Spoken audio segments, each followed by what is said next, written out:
اكاذيب نتاع نظام العسكر والدميه نتاعه البوليساريو اللي ما فهموش رواحهم اش راهم باغيين. خطره يقولوا رانا في حرب، خطره باغي نديروا اعمار ما يسمونه بالمنطقه المحرره اللي ما يدور فيها حتى واحد، على خاطر اللي يدخل لها راكم عارفين المصير نتاعها، هذه اراضي مغربيه. وهاد الناس هادو كل شيء جربوه، ما حفات لهم. اخر الفضائح نتاع نظام العسكر والدميه نتاعها هي هاد الشركه الاستراليه. انا كنت طلع لي الخبر في تويتر يعني بالصدفه باش نكون معكم للامانه، يعني طلع الخبر دايرته الشروق البوق تاع نظام العسكر المعروف، قال الترخيص لشركه نوماد اكسبلوريشن الاستراليه لاستكشاف المعادن. انا ضربتني في الراس كي شفت العنوان، قلت هادو هذه كذبه جديده راهم باغيين يحاوسوا يغلطوا بها. شكون هذوك اللي راهم في المخيمات؟ لا بتيت مينوريتي، الاقليه اللي راهم في المخيمات، على خاطر الاغلبيه.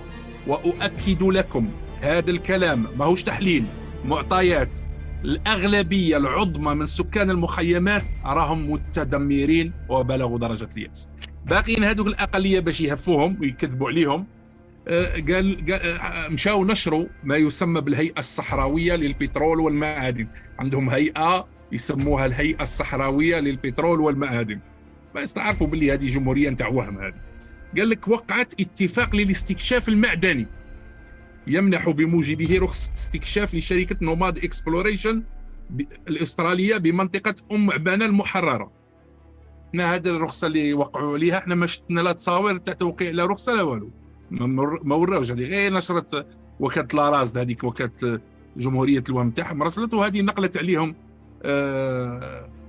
هذا موقع الشروق. اذا قال لك هذه الرخصه اللي هي تحت رقم 02/014 غادي تغطي الاستكشاف في 2000 كيلومتر مربع في منطقه عبانه بما يسمونه بالاراضي المحرره من تراب الصحراء المغربيه. اذا هذه الشركه الاستراليه قال لك غادي تبدا تعتزم البدء في دراسات متعدده وتستخدم احدث التقنيات. كيف يجي يهفوا المساكين هذوك اللي راهم في المخيمات والراي العام طبعا داخل الوطن، بما في ذلك الاستشعار عن بعد وتحليل الصور. هذا التبلعيط نتاع موقع الشروق المتعلقه بمنطقه الرخصه وكذا وكذا. المهم اكاذيب في اكاذيب. لما قريت انا المقال قلت تيان شان نديروا لو تشيكينج، يعني نديروا عمليه بحث، لان استراليا ماهيش هي الجزائر ولا الدول التي لا تتعامل بشفافيه. عندك شركه اوتوماتيكمون عندك لاكسي للمعلومه. درت بحث في الشركات الاستراليه ودخلت للموقع، احد المواقع التي تتيح للمتصفح يبيعوا لك المعلومه، يقول لك هي حطيت هذا الاكسبلوريشن نوماد بينهما اللي دايرينها. يعني دابا هذه الشركه على خاطر لي نوماد هما البدو والرحل، يعني شغل فاتحين رواحهم، مسمينها شركه استراليه. هي فعلا ريجستريشن في شركه استراليه ولكن شركه فونتون. لقيت المعطيات، خلصت $32 لاكتشف الفضيحه. ب $32 شوفوا نظام العسكر يخسر الملايين تاع الدولارات والاكاذيب ويسلف لفظ. ب $32 تقدر اكتشفت فضيحه لشركه وهميه، سوسيتي يعني فونتوم. شركه اللي جابتها بوليزاريو راهم يقولوا بلي غادي تستكشف المعادن، تتكون من شخصين، موليها شخصين، هما الديريكتور هما السكرتير، ما عندهم اوكين اكتيفيتي، ما عندهم اوكان رابور، ما قدموا حتى تقرير مالي يعني البيلون على حساب المعطيات اللي لقيناها.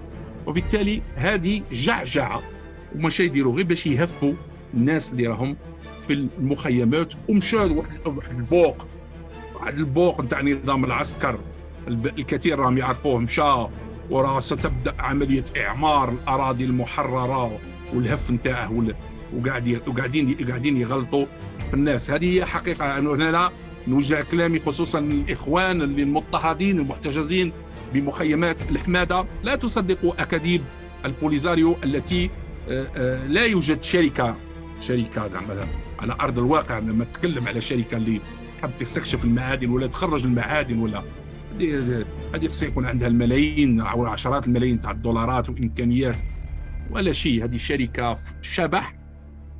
الغايه نتاعهم هما داخله في اطار الحرب الاعلاميه نتاعهم ضد المغرب فقط، ما عندهمش حاجه اخرى، وباش يغلطوا الناس. ثم كيفاش يعني الواحد يصدق؟